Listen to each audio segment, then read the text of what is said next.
Hey everyone, here with another stadium build video today, and today we are doing the pure attack, pure aggressive Soldier 76 build. So for this one, we're obviously just going straight for damage. As you can see by the clip here, it's going to help you out a lot, unless you trust in your ability to, get around those flanks and, confirm those picks. You can do that with this build too. You just got to have a lot more faith in your survivability and getting back to your team on time. Alright, for round one, the first power we're going to go for is Supervisor. And for those who don't know, Supervisor gives us our tactical visor for half a second after using Helix Rocket, which may not sound like a lot, but when you put it into the perspective of confirming kills after you've hit someone with a rocket, it makes a big impact, as you can see there. So that's what we're going to do for our first power, and in terms of our three starting items, we're going to go with weapon power, ability power, and max ammo. Max ammo is going to be very present throughout the entire build, so please do keep that in mind. So this is what your round one build is going to look like. Now for round two, if you had a good round, you should be able to afford the Talon modification module, which is going to give you an extra 15% weapon power. And if you've got a little bit extra to work with, I would recommend maybe getting something in the survival category, just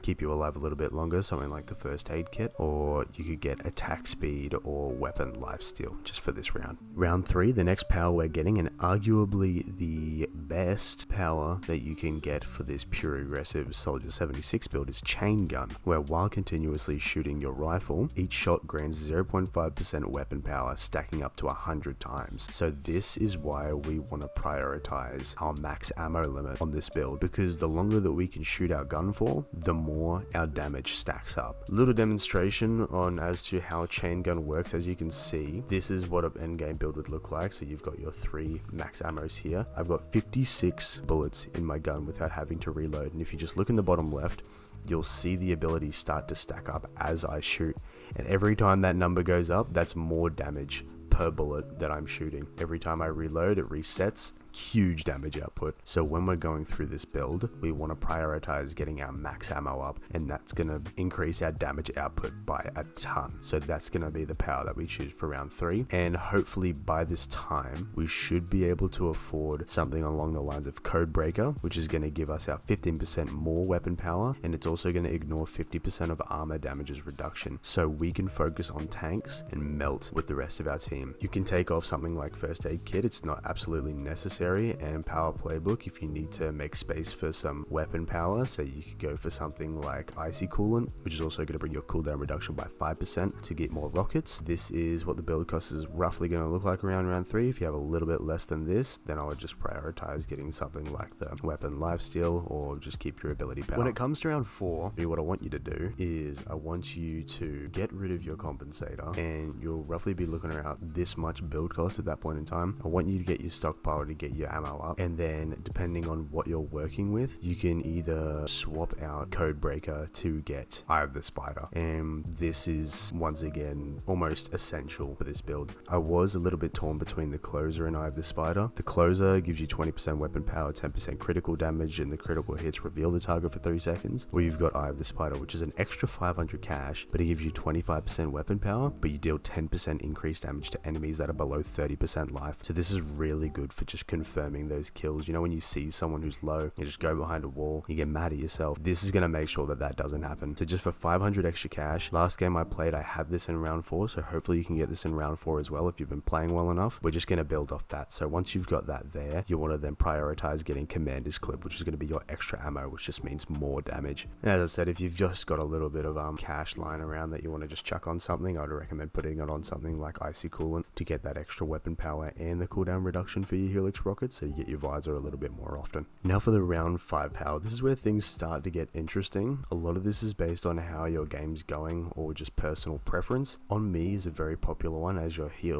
biotic field moves with you and gives you 20% increased max life while active. This is really good for flanking and just kind of a self-sustain as you're going around. But as you know by the title of the video, this is a pure damage build. So if you really want to double down on that, I'd recommend either getting Crated or Double Helix. These are both related towards your Helix rocket. The Crated explosion radius is increased by 40%, and so is your damage by 25%. This is another way to confirm those kills when you're on the flank, when you just see someone that's low health, and it's just going to help you on those closing kills and speed that thing up a bit. But in terms of double helix, this one fires a second homing rocket that deals 70% reduced damage. So just say you've run out of ammo per se, you just want to get an extra rocket out, that's going to kind of do the job for you. So I've personally been running crated and I've seen no problem so far. I've been absolutely tearing with these 3 powers that I've chucked on so far. Most of the time, obviously, you're not really getting to round 7, so this is what your main kind of build is looking like so far in the power department. And then in terms of getting more power, you can chuck back on Codebreaker if you've got, you know, that little extra sitting there. If you got a little bit more,